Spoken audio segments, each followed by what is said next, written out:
اس vlog کا مقصد یہ ہے کہ پاکستان کے کچھ اہم سماجی، سیاسی، ثقافتی، ادبی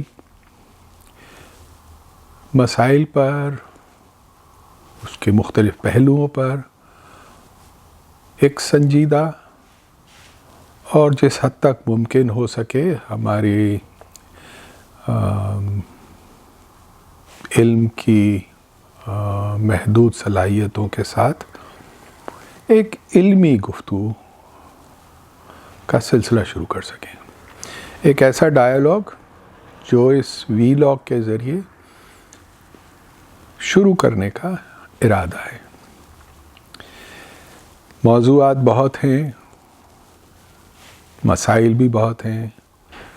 ہر شخص ان پہ بات کرتا ہے، لوگوں کے گھروں میں، اخباروں میں، رسالوں میں، کتابوں میں، ڈرائنگ رومز میں. جب بھی کچھ لوگ ملتے ہیں، بیٹھتے ہیں، بات کرتے ہیں تو پاکستان کے مختلف مسائل، پاکستان کی مختلف دشواریوں، مشکلات، اس کی مستقبل کی بہتری کے امکانات کے بارے میں باتیں ہوتی ہیں. لیکن ہمیں کچھ ایسا محسوس ہوتا ہے کہ کچھ بنیادی مسائل ہیں جو آپس میں بہت زیادہ الجھ گئے ہیں، گڈمڈ ہو گئی ہیں باتیں. تو شاید یہ ایک مثبت کوشش ہو کہ ان مسائل کو جو چیدہ پہلو ہیں ان کو سنجیدگی کے ساتھ ان کا تجزیہ کرنے، انالائز کرنے اور ان کے لیے کوئی راستہ ڈھونڈنے کی گفتگو کا آغاز کیا جائے. اس میں کون سے مسائل ڈسکس ہوں گے، کون سے ایشوز ڈسکس ہوں گے، بہت سارے ہیں. جیسے سودا نے کہا تھا،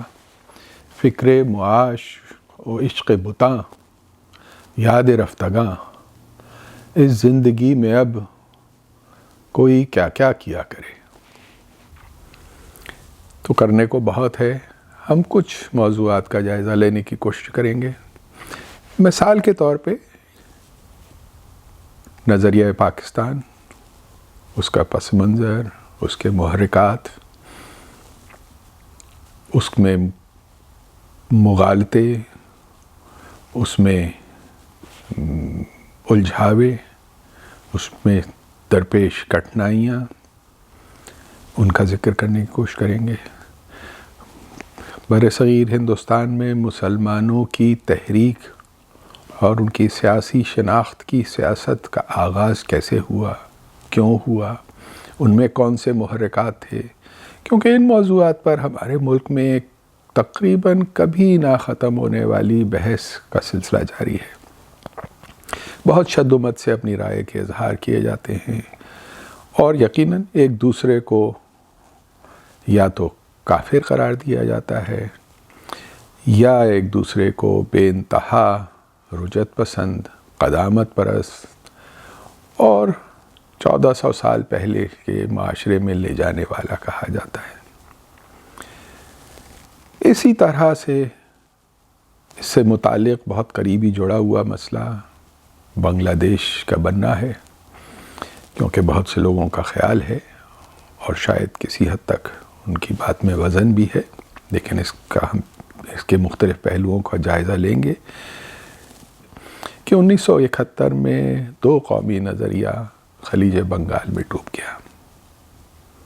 شاید ایک اعتبار سے صحیح ہے، لیکن دوسرے اعتبار سے وہ نظریہ بھی شاید ڈوب گیا جو اس کے مقابل میں پیش کیا جاتا رہا ہے. کیسے، کس طرح، کن پہلوؤں سے، اس کا جائزہ لینے کی کوشش کریں گے اپنی گفتگو کی مختلف نشستوں میں. اس کے علاوہ پاکستان میں تعلیم اور خواندگی کا مسئلہ، انسانی وسائل کی ترقی، صحت، ریاست کے اور گورننس اسٹرکچر کے معاملات،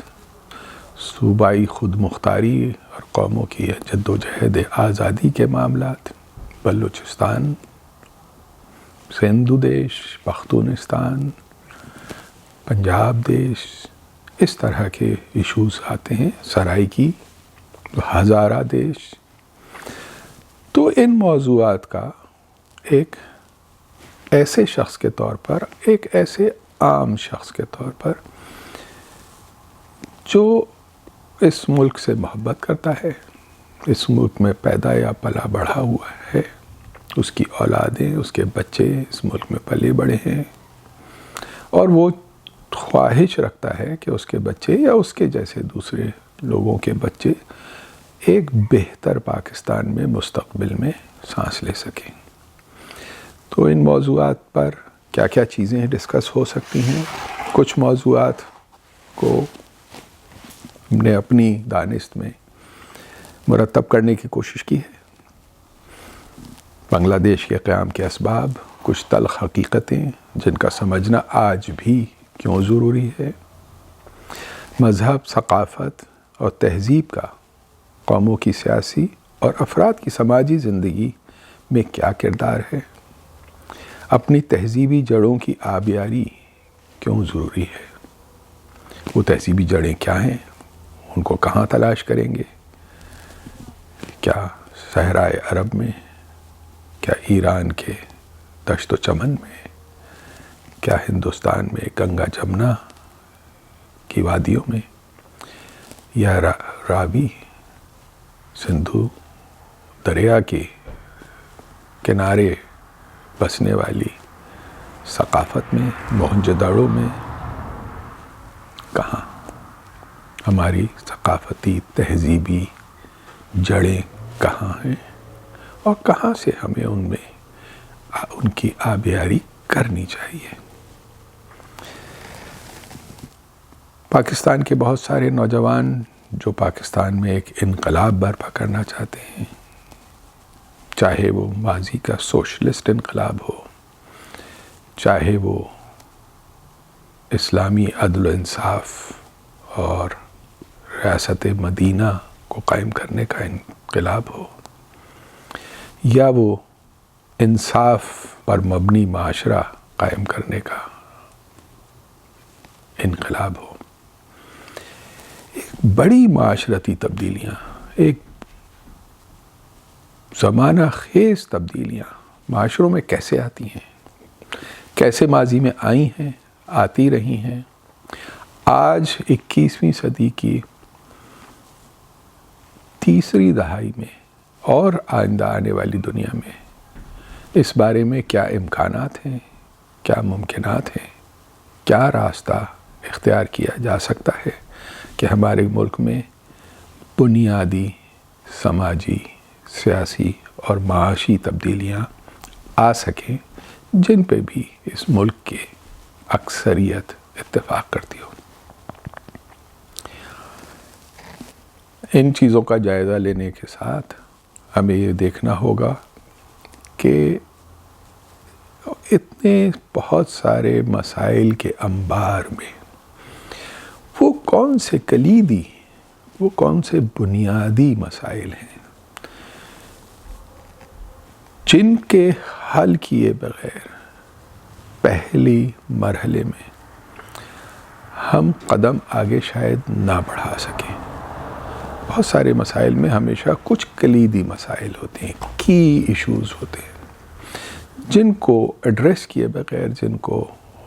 حل کیے بغیر دوسرے مسائل، ذیلی مسائل، سیکنڈری مسائل جو ان سے پیدا ہوئے ہیں اور بہت کمپلیکیٹڈ ہو گئے ہیں، ان کو ہم حل نہیں کر سکتے. تو اس طرح سے ہم پاکستان کے کچھ بنیادی سیاسی اور معاشی مسائل کی شناخت کرنے کی کوشش کریں گے، آئیڈینٹیفائی کرنے کی کوشش کریں گے، ان کو ایک یونیفائیڈ پرسپیکٹو میں دیکھنے کی کوشش کریں گے. پھر ایک دفعہ جب ہم یہ تشخیص کر لیتے ہیں، کیونکہ کسی بھی مسئلے کے حل کا نصف اس کی تشخیص میں ہے، اس کو تشخیص کیے بغیر مرض کا علاج نہیں ہو سکتا، اور اگر ہم تشخیص میں کامیاب ہو جاتے ہیں تو آدھا مرض کا علاج ہو جاتا ہے، اور اس کے بعد پھر اس کے علاج، اس کے حل، اس کی اس حل کے طریقہ کار، اس کی اسٹریٹجی، اس کی حکمت عملی کا تعین ہو سکتا ہے۔ تو ان موضوعات پر ہم بات کرنے کی کوشش کریں گے۔ بہت شکریہ۔